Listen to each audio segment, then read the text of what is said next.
What's going on, ladies and gentlemen? Welcome back to the channel. My name is Big Fry. Shout out to the subscribers. Guys, finally, I get to talk about Insurgency Sandstorm. Guys, the gameplay here you were seeing is of the current beta test that is going on this weekend, which is posing some pretty controversial opinions from the community in terms of performance and optimization issues. We're going to get into all of that today. I have a lot of thoughts on the game. I have a lot of things that I would like to see fixed about the game. I'm not really a forum goer like that. I don't like posting. I enjoy speaking about it in this format, and that's what I'm going to do now. Insurgency Sandstorm, first right off the bat, is a great shooter. I've been playing, I played last night for about 5 hours, played another 4 today. It is insane how much fun I am having with the game.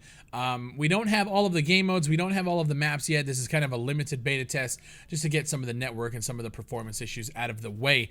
And there are a lot of them. Their servers, the connections to those servers have been pretty bad. The pings are somewhere between 140, 180 sometimes, even though I'm connecting to US East. So I know that they're getting bogged down with this like kind of more open, wide beta test. I'm not allowed to talk about the alpha, but what I will say is the alpha did run a lot better for me, but now we have more features, more of a complete build here, and with like I said, with the more people hitting the servers, it's just been a crazy 24 hours for the dev team. Today, however, they did release a patch. I was going to record this video last night. I actually passed out after stream, and I'm kind of glad I didn't, because today they dropped a little hotfix, fixing some of the optimization issues, and we're going to get into that as well. It did fix the micro stuttering and the performance hiccups that we were getting. The frame rate still isn't there. We're still sitting, you know, mid 40s to mid 50s, sometimes over 60. It's most definitely playable. It's just not ideal frame rates for a game like this, especially coming from Source. I don't expect it to be Source level because that engine is like 150 years old, but I do expect some sort of fluidity, some sort of consistent 60 FPS, or maybe even higher.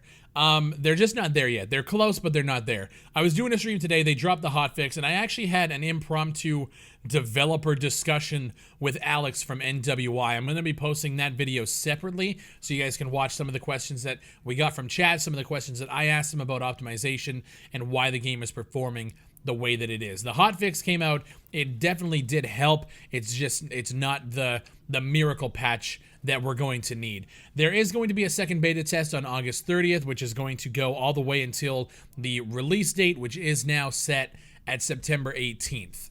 But the game itself, for the most part, is super enjoyable. The map design is awesome outside of one that we're going to get into.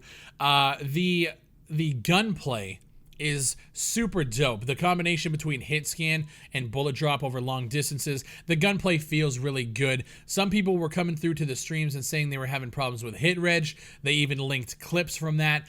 I don't know if it's hit reg issues because I haven't seen them personally, or if it's just super bad network lag, but for the most part, when I shoot at somebody, where I'm hitting, it's killing them.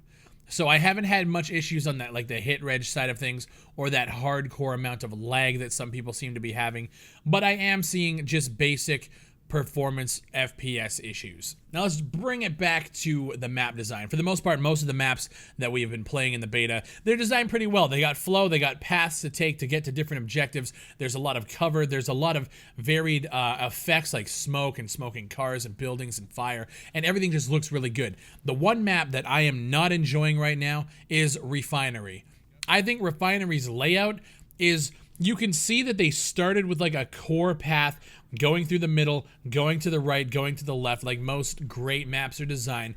But then they just dropped a whole bunch of vertical railings and pathways and scaffolding, and it just makes the map super hectic. And it creates a lot of insane firefights because there's bullets flying literally from every direction. But coming from a more competitive mindset, the flow isn't there for me, and that's kind of why I'm not, like, every time it pops up, I'm just kind of like, oh, here we go again. For me, out of all of them, Refinery is definitely the most chaotic and the most hectic design. And then when you compound all those bullets and explosions going off on that map with the drop of frame rate that we were having yesterday, yeah, it's tough. It's definitely tough to play.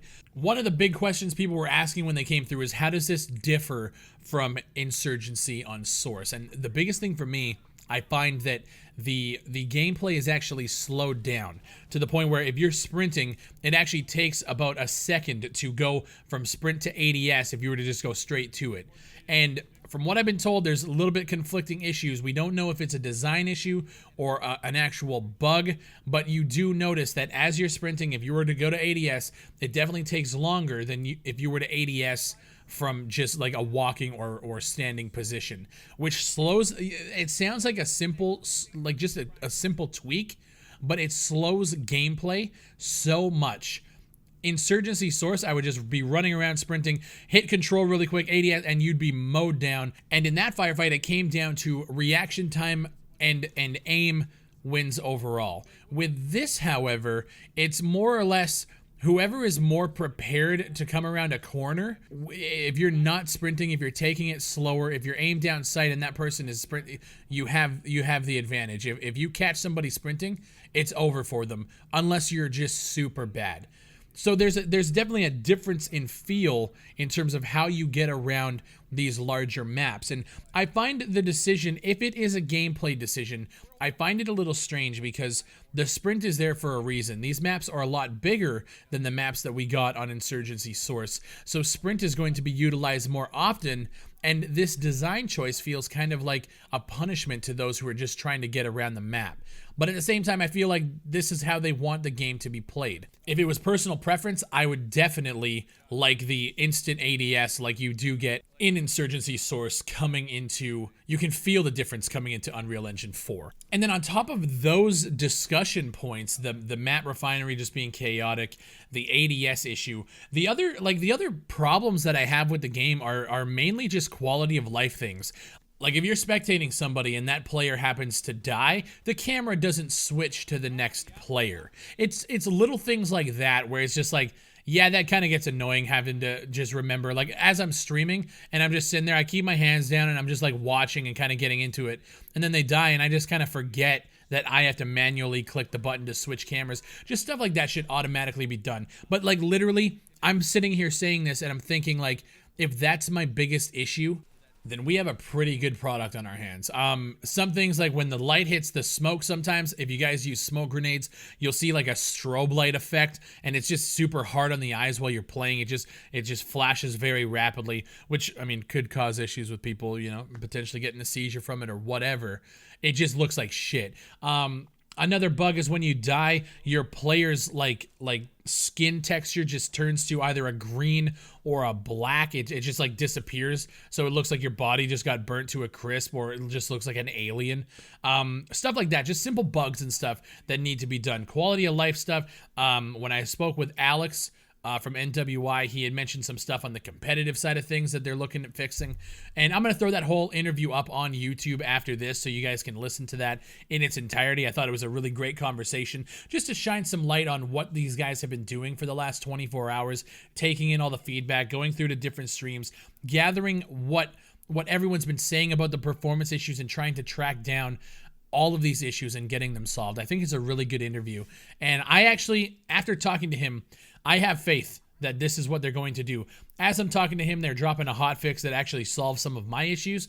I'm pretty happy with the speed of the fixes that are coming. Now, I don't know if this is going to be an everyday thing. I can't see it. But once we go into Beta 2 on August 30th, I feel like the game is going to feel a lot better. That's my prediction. I know a lot of people were having optimization issues, and I know a lot of people came into the stream and they're probably going to come into this video with their pitchforks sharpened already, wanting me to talk about it. I get it. Optimization issues are a huge issue, and if you refunded the game, I totally understand it as well. For me, I rarely dipped under the 30 FPS, but even at, like, it wasn't a consistent 30, right? The frame rates were fluctuating. It wasn't enough to make me go, fuck this. I was able to play the game, which was, you know, better than nothing. It wasn't sub 20. It wasn't like Polaroid picture. So I was able to play it. I was able to grasp what we potentially have here. It wasn't like Fear the Wolves, where I literally felt the development of that game was fucked if they don't push it back. I think, based on watching them do this hotfix 24 hours later, I think that they have the skills to get this game in a very polished state by September 18th. And if not, we will discuss it then. And I will tell you guys then. If you guys are on the fence for pre-ordering because of issues like this, I totally understand. I'm not here trying to sell the game. I'm just trying to tell you guys my experience with this beta between day 1 and day 2. So that's pretty much all I have, guys. There's a lot more little bugs and little quality of life things that we're eventually going to talk about, but I don't think they really warrant me bringing up in a video right now. They're just little things. The smoke grenades being fixed, the character model textures being fixed, and just some of the camera work and stuff like that are some of the smaller fixes that I think maybe should just come in a patch sometime in the future. And that's kind of where I'm at. Leave a comment down below. If you guys have played the game, let me know. What do you guys think of it? I myself, I would say that I am overly joyed at what we're getting right now, and I can't wait for September 18th to see the final finished product. And yeah, I'm excited. My name is Big Fry. Shout out to all the subscribers. Shout out to you guys for watching all of the videos. Thank you guys. Make sure if you're not subscribed already, you are. Hit that button. We're shooting for 100,000, and I think we're going to get it. Thank you guys, and I'll see you on the next one.